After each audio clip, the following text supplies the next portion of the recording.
Thank you everyone for attending this webinar. I am Dr. Proma Rai Chaudhuri. I teach politics at Kriya University and I'm a colleague of Dr. Swarna. And thank you, Dr. Swarna Rajagopalan, for giving me this opportunity to chair this session, which I'm sure is going to be fascinating. So let me introduce our speaker today, Dr. Débora Thomé. My apologies if I'm not pronouncing your name correctly. Is this fine? It's pronounced in different ways all over Brazil. So it's a fine Tom. It's where I live in Rio, it's Thomé, like this. Okay. So let's But stick it's to in Rio. I mean, if you go to another place in Brazil, it will be pronounced the other way. Okay. Thank you. So Dr. Débora Thomé is a political scientist, writer, and feminist activist with research on gender and access to spaces of power, representation, candidates, and political ambition based in Brazil. An associated researcher in FGV, she is also the chair of RC19 Gender Politics and Policy. She was a visiting scholar at Columbia University and was a professor at the Columbia Women's Leadership Network. After a 15-year successful career in journalism since 2014, she has been working in advocacy, training, and research on women and leadership, both in the private sector, third sector, and in politics. She trained more than 600 women candidates in various Brazilian cities and also served as a consultant for UN Women and the World Bank. Thomé wrote several books for children and adults concerning gender and politics. We welcome Dr. Thomé to our webinar. And the title of her presentation will be Problems in the Secret Garden, Female Candidates and Party Leadership. So over to you, Dr. Thomé. Thank you. Thank you, Proma. Thank you, Swarna. And thank you, everyone, for having me today. It's a pleasure to do this joint venture with our RC07 because we are from RC19. I'm trying to do this merge, maybe in the next, but it's so good to be here. This is part of our research I have done with Professor Malugato from UCL. We have a book in Portuguese called Candidates. I mean, Candidatas in Portuguese, but it's the same thing. And now it will be translated. We are finishing the translation, and it will have it in English from Palgrave. It's a book with 188 interviews with female candidates. And we try to understand their behavior and how they act concerning a lot of subjects. And so this is a part of our research, and I'm working alone because, in the end, when you have like this giant data set, we try to do things together and do things separately, but this comes from this research I will share with you. I hope you're seeing. Are you seeing? Okay, perfect. Okay, so I call it in the end the problems in the secret garden, a mismatch of expectations, female candidates, and part leadership. Because in this interview, in this research, maybe I'll have it in any moment, but I'll tell you before last. What we have is this: we have interviews with candidates. We have interviews with people who are doing training programs for candidates.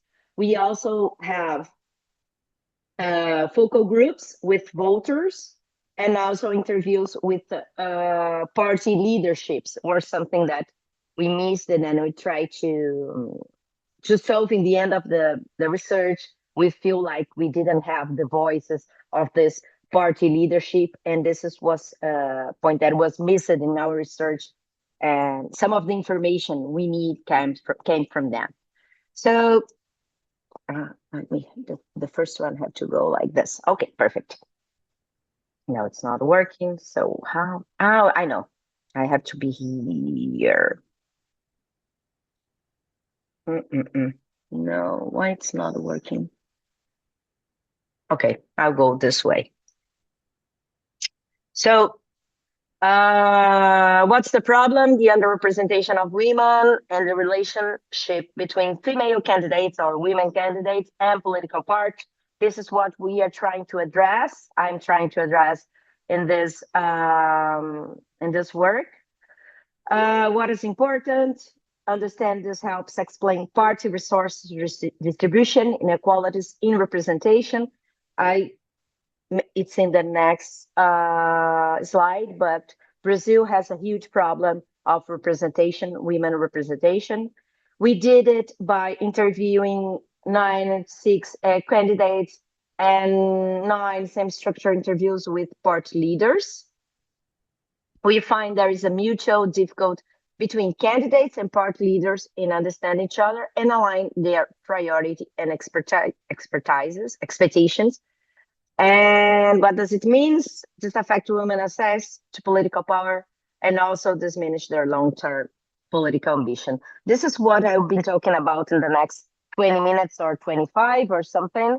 And if you have questions, maybe for clarification, I don't know, Proma, if we can, as Warna, if you can, I mean, if someone has some clarification to do, maybe write in the chat and you can interrupt me. Just a question of clarification. But if it's a comment or something, maybe you can let it to the end of the presentation, if it's fine for you. Sure, that works as well. Yeah. Perfect. Yeah. So some information about women in politics in Brazil, what I think it will help to understand my point is Brazil, it's an open list, has an open list proportional system. So in the system, as you know, candidates compete between themselves in the parties, inside the party. So women have to compete with their own peers in their party, it's not a closed list, it's an open list. We are the 134th in the world concerning women in politics, and we are the last ranked in Latin America. We are the worst country in women representation in Latin America, considering this the lower chamber. We have just 18%, around the 18% of women in the lower chamber, even if we have gender quotas since 95. So what's important to say is that the design of the gender quotas has some difficult to work with the open list proportional system, because our gender quotas, it's not in the ballot, it's in the ticket. I mean, it's not, yesterday I was trying to find the best word for this, and I think it's the political ticket, it's called it in English. It's the parties, they have to put 30% of the political ticket. It has to be for women candidates. But the problem is, since it's not a closed list, they are there, but many times they are not receiving the correct funds or being pushed by the party leaderships. We have problems in all parties. It's not something for the right or something for the left. We have problems in all parties. And we also have another thing that you have to know is that we also have public funds financing campaigns since 2015. And since 2018, what we have a 30% mandatory for campaigns for women. So we have like this, not a puzzle, but there's many rules working together, trying to make it easy for women to be elected, but we still doesn't have this a better percentage of women in politics. So this is something very important, because the rules, they impact what happened in all the process about women in politics in Brazil. So many students, they used to focus on candidate ambition, others in the recruitment process. But what I'm trying to do in this research is to combine both of them. So I want to look what the supply side and also the demand side, but also I want to look how they interact, how they both are interact. It's something that's not being researched a lot. I mean, this combination. We usually look to the parties and how they work and how they recruit the candidates. Sometimes not in with using the gender thing, but at the same time, we look at the offer. So the political ambition and how the female candidates do their approach to parties and everything. But I want to look at this moment that they interact. So now I'm sorry, this is in Portuguese, but I explained this to you. We have this supply and demand scheme of Norris. Maybe some of you know that and are familiar with it. Is the first block here. They are talking about the very first stage of women going to being candidates. The second one, it's when they decide to be candidates, and the other one, it's the political ticket, and then they being elected here. And so all the time Norris is working with the demand and supply. So in the beginning there are this whole bunch of women who wants to be candidates, and then they have to get into the party wants them or not want them, and then the party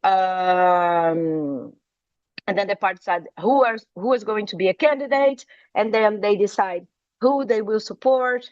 The voters decide for who they will vote, and then we have like the women who are elected. So I'm trying to work with this scheme of Norris, proposing a new model for the Brazilian case, because as I said, the recruitment changed, the logical of recruitment in Brazil changed, because they have to have, this is why this is important to talk about to think about this legislation. Since they have to have 30% of women in the political ticket, what the parties have to do, they have to find women. It's not easy to find women. I know people say that, oh no, it's very easy to find 30%. But Brazil has, I don't know in India or other countries, but Brazil has 5,700 women at I'm sorry, municipalities. We have 5,057 yeah, 5,570 municipalities. So if you think how many candidates we need to fill all these political tickets, we need a lot of candidates. And so we have this 30%. So Brazil doesn't have a problem of places to female candidates in the political ticket. What we have is a problem of finance resources or other kind of resources. So we have a lot of places for candidates, but we don't have a problem in this place, but we do have problems when we talk about resources. So thinking about the model, this is in English, fortunately. Thinking about the model of Norris, what we have this moment that we have the list of nominate candidates, I propose to have also this another step, which is the distribution and access to party resources. And then we have the voter demand and other supports demand, and then we have the elected one. But this is important to mention that distribution and access to party resources is something that makes a difference when we're talking about Brazilian political women. So because this is something that can make them to be elected. And so it's not just to be nominated and voter demand and media and other kind of support. This is very keen to the change that they can have in the process. Oh no, it's not working like this. I have to do this. Okay, perfect. So I tried to ask how do party leaders distribute resource, not only money, but also because in the same research, what we identify is that they have this kind of voters support a lot candidates who have the support of other candidates, older candidates or more established candidates, incumbent mostly. And so in this moment, we are trying to I'm trying to understand how do party leaders distribute these resources and how do female candidates access this party resource and how this interaction happens. So concerning the methodology, what we have at 105 interviews with this specific group, 9 interviews with party leaders, 96 interviews with the 51 first-time state and federal deputy candidates. Because we interview them before the elections and then after the elections. The material was all transcribed and we coded using the Atlas D, and we also using AI support to do the clusters and also the comparison. So what we have when we look to leadership views, we have this, I just to give a sense of some things that they say, a leadership say about recruitment. It's still a barrier in national politics to have women willing to run for election. We have managed to fill the slots, to meet the quotas, but often it requires actively seeking out these candidates. Some are activists, but they often don't wish to actually run, which is true. I mean, we have a lot of literature in Brazil about women's movement when they say they prefer to be in social movement than to be running. So many times we really do have to make a direct request, saying, well, running the election, the party needs it. That's how we ensure that we have female candidates. So about priorities, what they say is that political parties generally, they use this argument. Many of them repeat, not just from the left, but also from the right wing parts. They say political parties generally focus on people who have already had some experience running for office, those who have already been tested, because you never really know.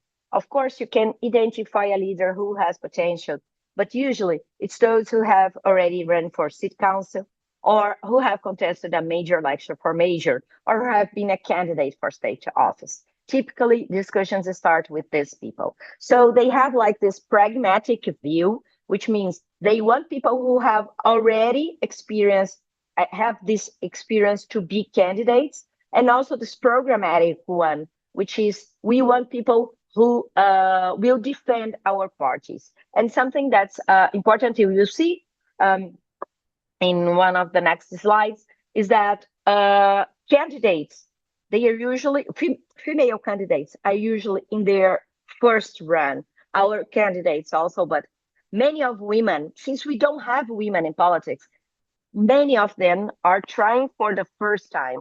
And they want women who have many previous experience, so it doesn't work.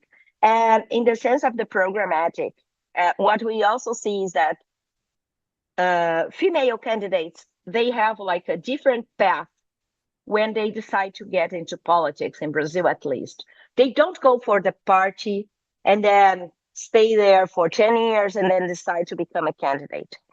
They decide to become a candidate. They go to a training course and then they look for a party. They have another path. So this make the things difficult for them.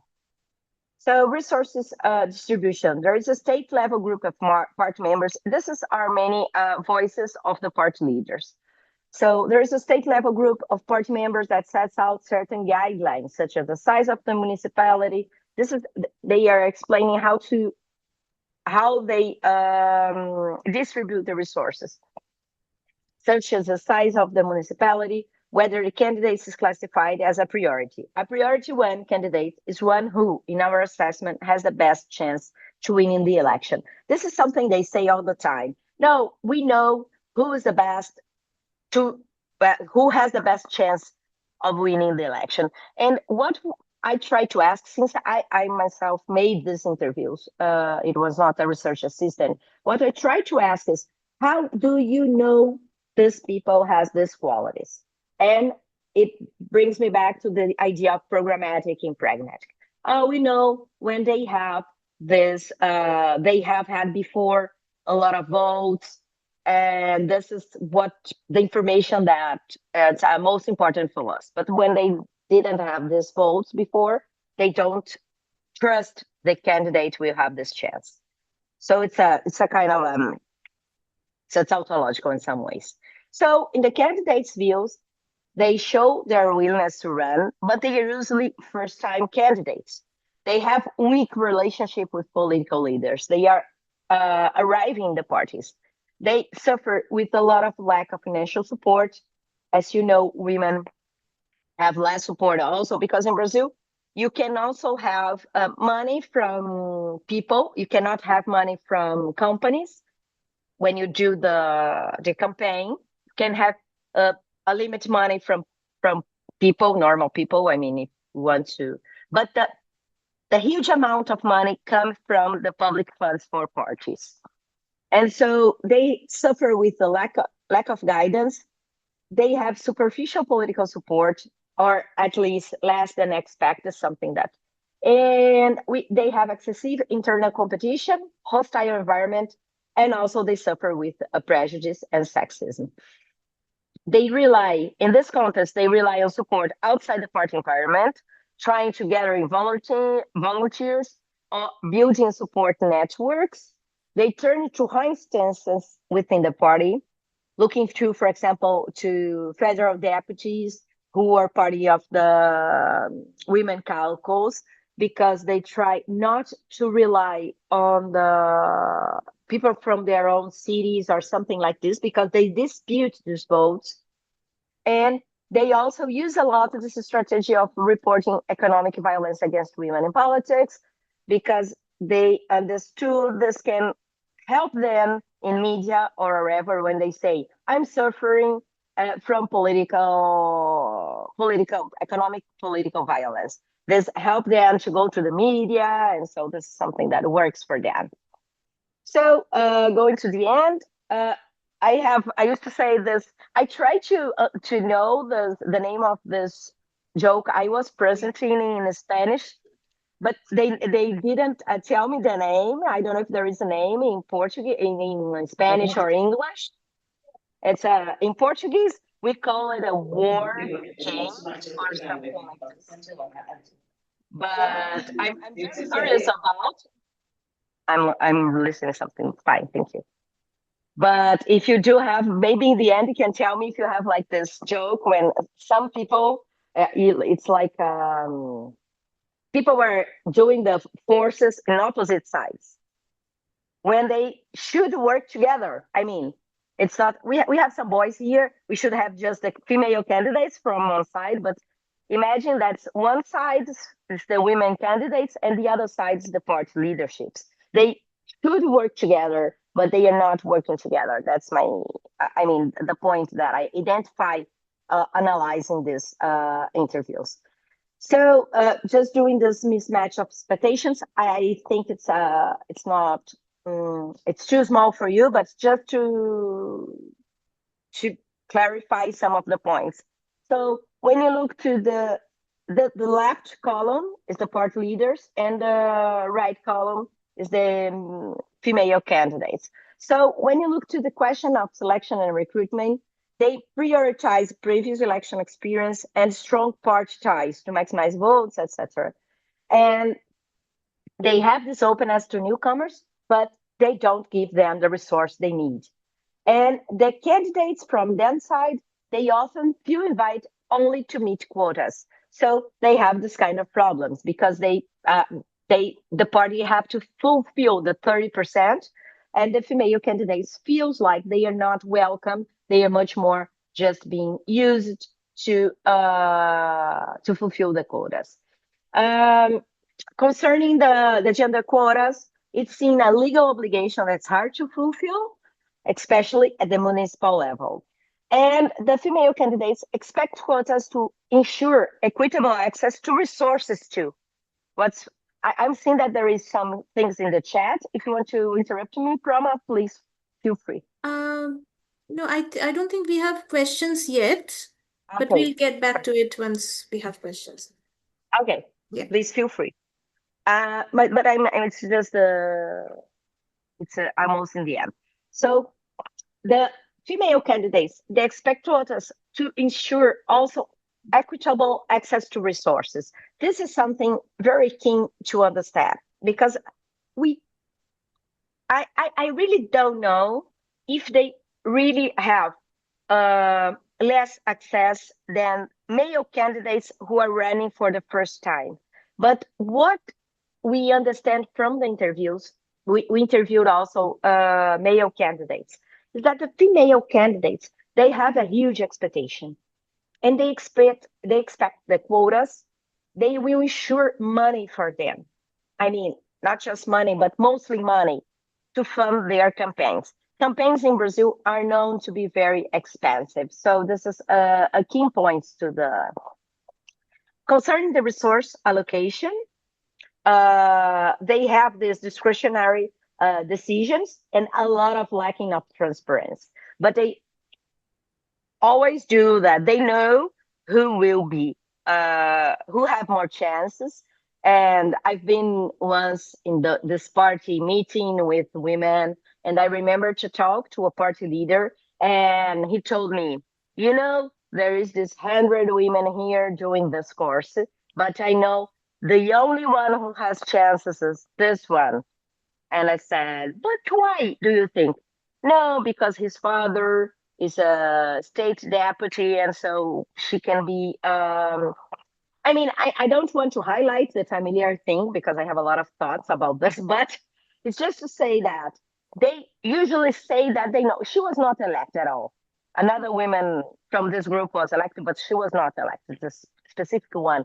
But they usually like to say that I know who will be the elected one, and they have some information, and it's very difficult to organize from their own thoughts how they organize for themselves who is the ones who have more chances. I try to organize their thoughts. Do you think it's about this, about that? But I don't want to stimulate them. I mean, I want to bring their own thoughts.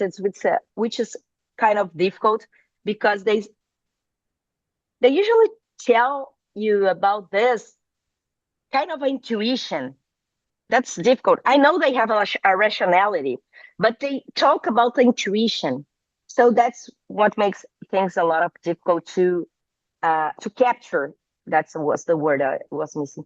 But to capture what they really do when they distribute these resources. And so these female candidates, they feel very frustrated of this unequal and limited and delay resources because what they do is they give money to men and to people who are incumbents, and just in the end, they give money to women. So in the last week of campaign, they can't do anything. So the parties prefer to provide support in the form of services, and female candidates, they want money. I mean, the form of service, it means like to put lawyers, legal support, or printed materials. Because when they use the printed materials, what they do, they combine the printed materials of female candidates and male candidates. That's something that they do. And the female candidates want to have the material that they want to do, combining with their campaigns, their slogans, or whatever. And so about diversity, this is I'm sorry.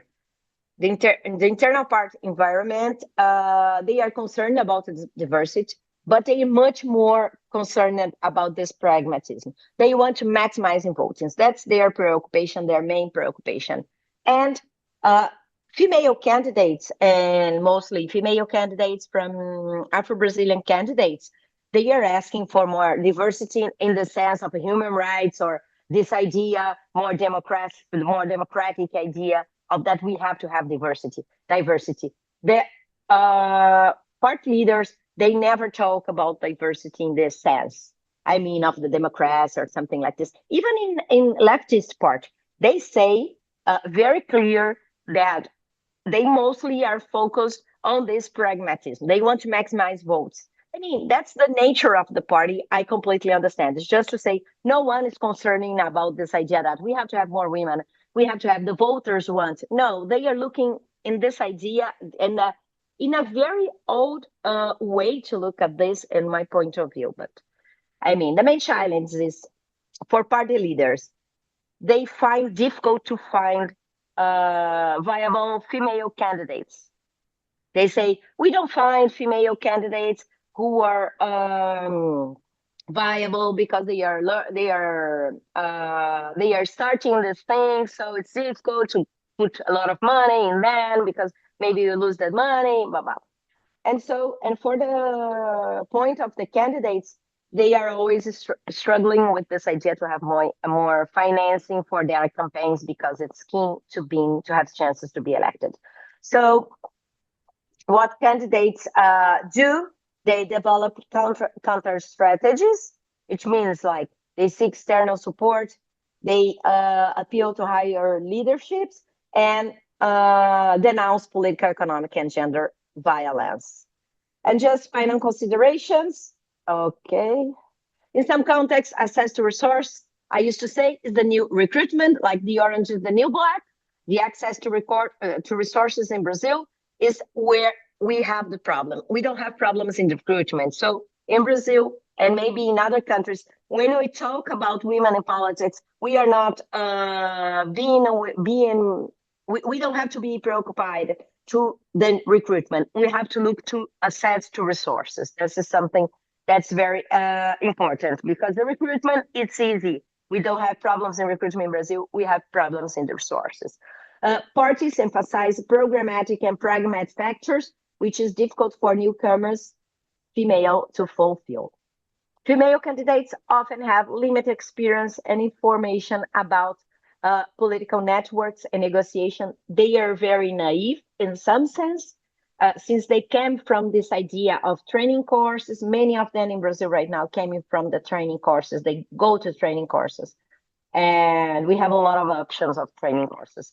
And so they have this idea of diversity, that the parties will welcome them because we have like this women's movement in the streets, but it's not true. When you come to the party, they still being this very sexist institution. And so we have a lack of understanding and misaligning expectation between party leaders and candidates that can further undermine these women's chances and reducing their political aspirations, because during this process, they start to feel like, I don't have the support, I won't do this anymore. This is something that they say a lot. I've tried, and they also, it's not something that I consider in this research, but they also try a lot to migrate.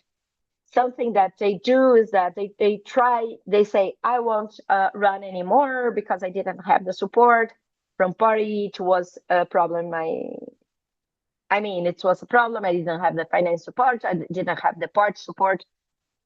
So I won't run again. The other option that they do a lot, I don't have the measure, we are trying to measure it, is that they migrate. They say a lot in the interviews that they change the parties each election because they don't want, they want to try another possibilities to be elected in another party. And Brazil has another information. Brazil is a very multi-party system. We have now in the Congress 29 parties. So it's easy to change being in a similar ideology or side of them. So this is the end. Swarna has I put my mail in the chat. So if someone has more questions or something like this that we cannot, for some reason, contemplate today, please send me an email. I'll be very happy to answer. And thank you so much, RC07, Proma, and Swarna to have me today here. Thank you very much, Deborah, for this fascinating presentation. I'm sure we all learned a lot and also got a chance to compare with the context, the respective contexts we are coming from and our research is based in. So to begin with, let us take some questions in the chat. So Natalia Brandler talks about selection and recruitment. So when you mentioned that you found a pattern, so did you find any party or context where this pattern was not observed? And the other question is, or would you like to answer that first and go to the other question? Is that better for you, or would you like to take Natalia's questions No, together? if I can take each one, so I can Okay, think okay, a perfect, little bit perfect. about. Yeah, yeah. But I think we have time. Selection recruitment. Mm. I'm reading it. Did you find any party context where this party was not observed? That was Okay. And did you observe any internal reforms or debates within parties? Okay, I will answer the first one and then I go to the second one. sure. So for the first one, I interview people from there is two parties of this party leaders who are from different. I mean, one from the not. It's not far right because they are not what we call far right, but one of the left and one of the right. I call them like this. They are not extremistas in the sense that we are talking nowadays. But one from the right and one from the left, they are very ideological. I mean, in the sense that they they want much more programmatic than pragmatic. And when they talk about this recruitment and this selection, they talk about with a lot about female candidates who have the same ideology of the party. They are very concerned about this thing of the being with the same ideology. It's not so I mean, it's not so pragmatic in the sense that they are not looking, they are looking, this is a good candidate for my party, much more than this is a good candidate to bring votes for the other candidates of my party. Because in many times they are saying they want to bring these female candidates to have a lot of votes, not to elect themselves, but to bring votes. Since we have this proportional system, that's why I reinforced this in the beginning. They want to bring votes for this for the party to have more votes and to elect more people, not only this specific female. And these other two parties, which is one from the right, Novo, and the other from the left, PSOL, they are looking much more for programmatic. This is a good candidate. This is interesting, and I truly believe them. And they have a lot of problem to elect people for sure because they are not pragmatic, but they have this and internal reform. Yes, they have to. No, they don't have this thing of balance diversity with the vote maximization. I didn't see this in the parties. I mean, something more sophisticated because they have to balance both things. But what I did see is that one of these parties, they distribute money looking to diversity. I mean, so what they have is they have like a system of points.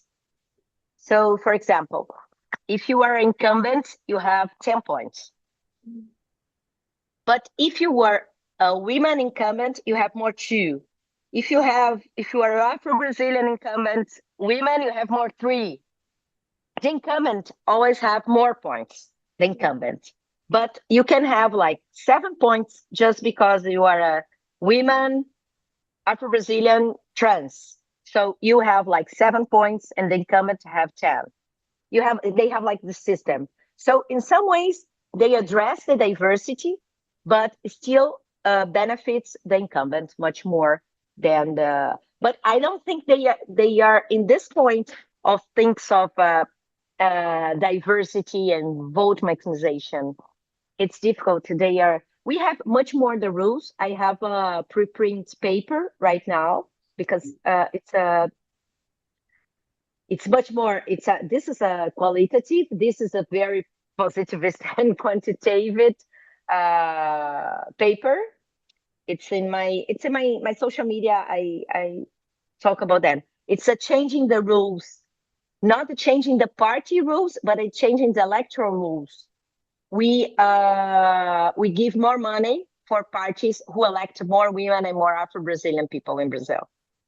So there is this rule, this electoral rule.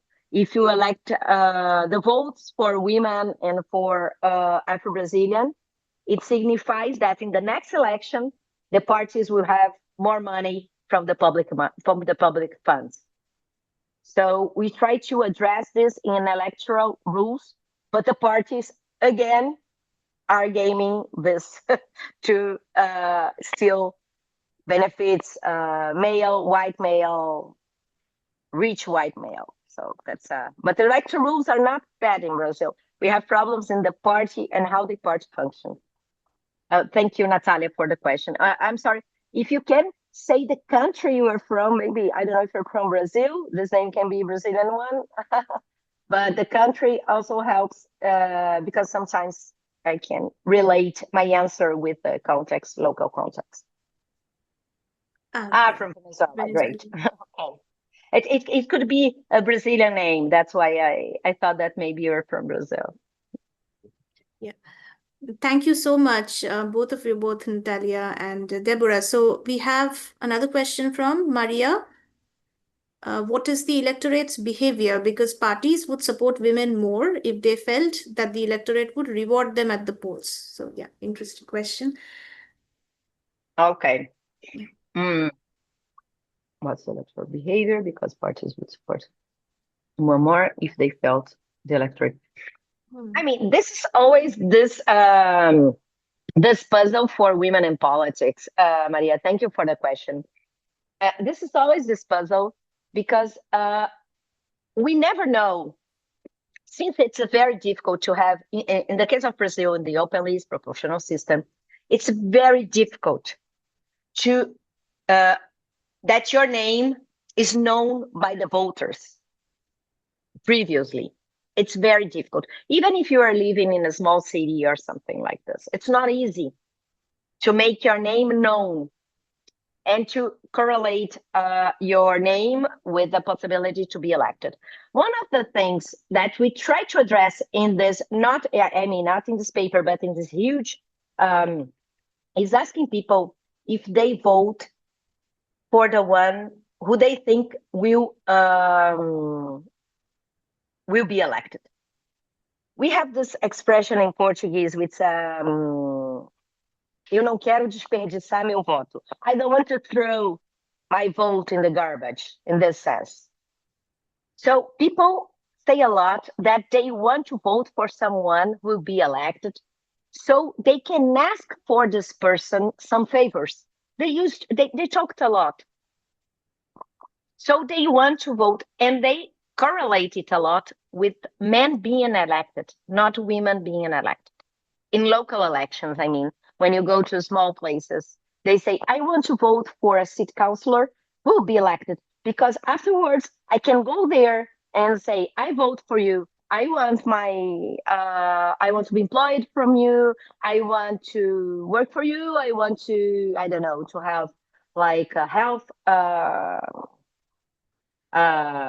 support with health or with places in childcare. That's something that's very so when we ask for voters about if they want to vote for women, they say yes. We know there's a lot of desirability in this, but when we ask, who do you think we try to in the focal groups? Who do you think they will win this election? And they say the men. So we think there is this kind of combination. And what we know is that when you put more money in campaigns for women, in Brazil at least, they have more chances to be elected. So there is this. It's a difficult combination. I mean, like, voters seems to want to vote for women and for Afro-Brazilian. They think it's different. They are not corrupted, mostly because of benevolent sexism, because they look at this and say, no, women know how to care. Women are good in health, good in education. They are not corrupted. But in the end, what we know is that they vote for men. And we understand from these focus groups that mostly they are voting for men because they think the man will be the one who will be elected. And they don't want to throw to the garbage their vote. I mean, using this, trying to translate this expression in English. Is that how we say this in English? In Portuguese. Thank you. So we have a few other questions, I think. Migrating, Anna Kuteleva, she's asking the question, migrating or changing parties, does it mean that women are less ideological? Hi, Anya. Thank you so much to be here today. Anya is my colleague, my co-chair with me in the RC19. So it's great to have you here, Anya. Thank you. So, men also migrates. We have a lot of migration in Brazil, but I think it has more to do with the electoral system and the party system than with the gender issues. I mean, I will answer in two blocks your question. The first block, the party issue. Since we have 29 parties, we have so many parties that sometimes we can go to another party and we don't change our ideology in some ways. We change party, but we still be in the center left. We change parties, but still be in the left. We still party and we still be in the right or in the center or whatever. So this is something that's, I think it's very important to understand about Brazil, is that we have, so maybe they are less loyal to parties. I mean, maybe all of them are not candidates in Brazil. All of them are not very loyal to parties, but they can still be loyal to their ideologies in some ways. I mean, considering ideology more this thing of left, right, center, or something like this, or a combination. And this is one. But the other thing is that, as I probably mentioned, that the path of women in politics, it seems to be a little bit different from men. Women decide to be candidates and then go to these training courses and then go to parties. So, and men, many of the men usually decide to be candidates, go to parties, and then or they are already in the parties and then they decide to be candidates. It's different. This different path probably make this different patterns when you look to men and women and this migration and ideological thing. I don't know if I answer a question, but I think it's something correlated to this. But I don't have the numbers. I mean, it's not difficult, but I didn't have time already to learn if this migration is different and how it's different. But we are trying to do this to understand better this thing of migrating in Brazil. Okay, thank you. So Analia has two questions. Who are the selectors? And I mean, candidate selectors, and how would you describe them? And the second question is, could you tell us more about these women's different paths, taking courses, Okay. then choosing a path? So a little bit is what I told, but Yeah. I can come back. Thank you so much, Analia, to be here. You are in this group of the subnational politics because I've been with Marta in Brazil, because we are doing a lot of things, Brazil and Argentina, with subnational politics, and I've been more connected to this group. I hope to be more connected the next year. So, two questions. Who are the selectors? The selectors are they call it they are not party leaders, but they are the ones, they are local party leaders. They are the ones who are in charge of to do the political ticket, a chapa. They are the responsible for that. So they start looking inside the party who can be this female candidates. Then they go usually to local leaders. They go usually to nurses. A lot of them told me about school directors, locally, school directors, nurses, and now there's a new generation of police officers. Yeah, we have a lot of police officers being candidates in Brazil, unfortunately. But we also have this in the left, not in the left PSOL, but in Workers' Party PT, we do have police officers being candidates and female police officers being candidates too. So they go to public servants mostly. I mean, thinking local. And also there is another agenda that it's a very, it's a raising in Brazil, it's the petty. It's people who fight for dogs and cats, for pets. People who are doing public policy for them. They are very famous in Brazil right now. So they go for these people too, who save cats and dogs. People who save cats and dogs. Yeah. This is crazy. This is crazy. But if you go and you say like this agenda in Brazil, it's kind of crazy. And they are having a lot of votes because Brazilian people now discover the dogs. So okay. So they are people who are inside the parties. They are party people, and they go to look for this person. To these people. Sometimes they are candidates too, but sometimes they are not. They are just people from the parties. And okay, different paths. Different paths. It's a lot. Something that I answer to Anya right now. In 2018, in 2016, I started to give classes to women in this training courses.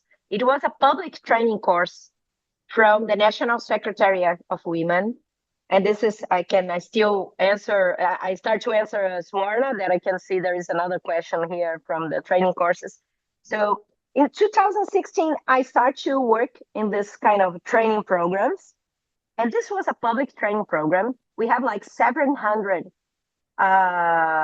candidates doing the training program all over the country.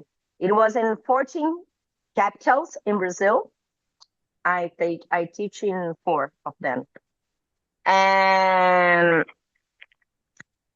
so this was one kind. And then the third sector, the civil society, also organized a lot of courses. So in 2018, we have around 30 courses, and these courses were like, they could be online courses. So many women, they were in 3 or 4 courses, different courses. I can send you, Analia, maybe I can put in the chat in the end. We have like this in English. We have information about these courses in English because we did the research about the course in English and in Portuguese, but we have a lot of information, Suwarna, if you want to know too. And so we have these training courses, and what they have in these classes, it's kind of a legal information, electoral information, communication, how to speak, how to do their. I remember the first course that I gave in 2016. It was almost 10 years. I teach them how to prepare their Facebook profile because it was something new at that time.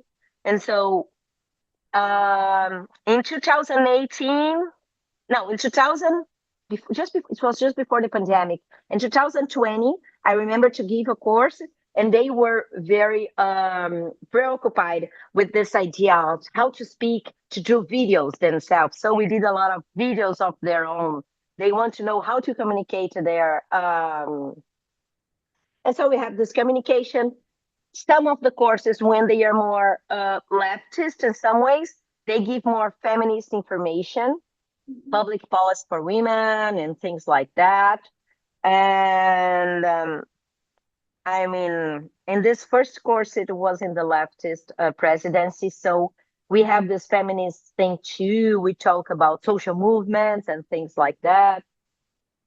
But I'm thinking now they are concerning about AI and how to do a campaign using AI.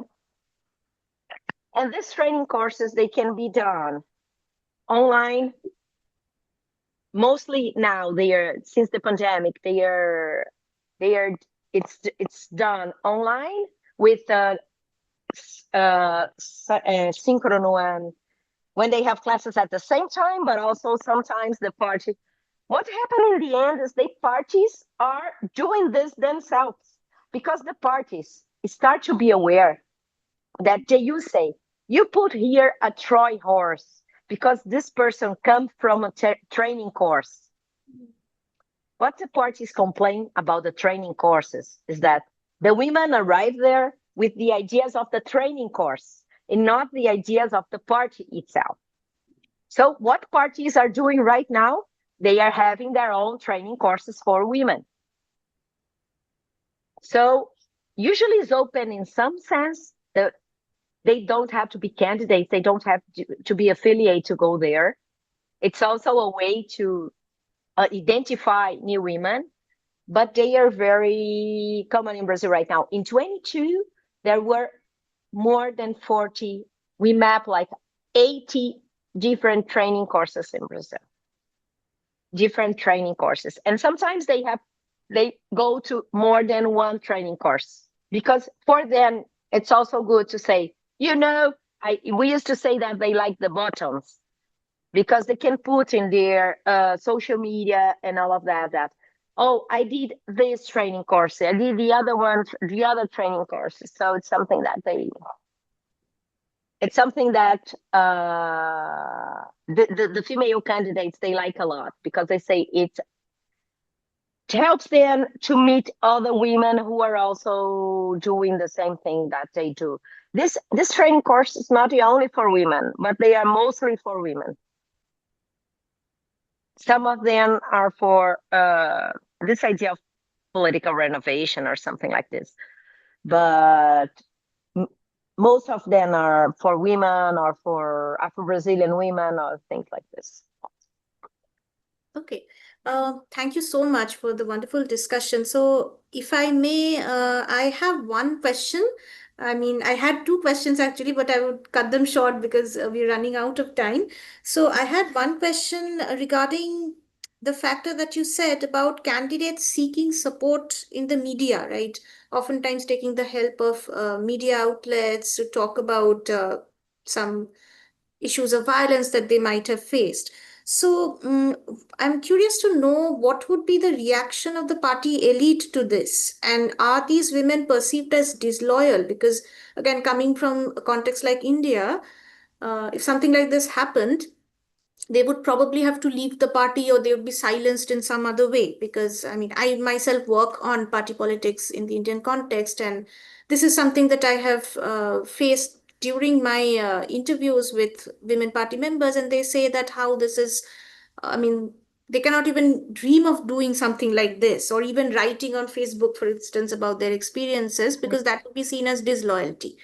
And they often try and distinguish themselves from other women. Like, we don't do that, but other women might do that. So, have you seen anything similar to this in your research in the Brazilian context? No, I mean, not this kind of thing. Mhm. I mean, they just fight with the women in the party, and they use this argument of disloyalty if they are very high in the Mm. hierarchy of the party. If Yeah, they are already in Brazil, I mean, if right. they are already a federal deputy.